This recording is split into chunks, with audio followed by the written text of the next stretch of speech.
जगभरात शेकडो लोकांच्या मनावर ज्यांनी आपल्या विचाराने, कार्याने, कर्तृत्वाने राज्य केले अशा युगपुरुष, बोधिसत्व, भारतरत्न तसेच भारतीय राज्यघटनेचे शिल्पकार महामानव डॉक्टर बाबासाहेब आंबेडकर यांच्या जयंतीच्या पर्वावर तमाम देशवासियांनी कोरोनाच्या पार्श्वभूमीवर आपापल्या घरातच सोशल डिस्टन्सचे भान राखत ही महामानवाची जयंती साजरी केली।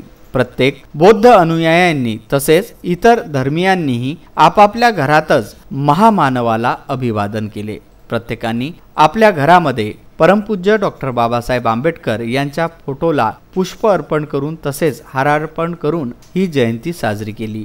लक्ष्मण कांबळे परिवाराच्या वतीने तसेच लक्ष्मण कांबळे यांच्या इथे जाऊन माजी महापौर संध्या टिकले यांनी भारतरत्न डॉक्टर बाबासाहेब आंबेडकरांना अभिवादन केले, नमन केले। तसेच संपूर्ण शहरभर आपापल्या घरात राहून नागरिकांनी भीम जयंती साजरी केली। अमरावती शहरातील न्यू ITI कॉलेज येथे सुद्धा सतीश गारोडे तसेच मित्रमंडळाच्या वतीने डॉक्टर बाबासाहेब आंबेडकरांना अभिवादन केले। सोशल डिस्टन्सचे भान राखून त्यांनी डॉक्टर बाबासाहेब आंबेडकरच्या प्रतिमेला माल्यार्पण करत तसेच फोटोचे पूजन करत बुद्धवंदना घेऊन ही जयंती साजरी केली। Bureau report, Vidarbha news.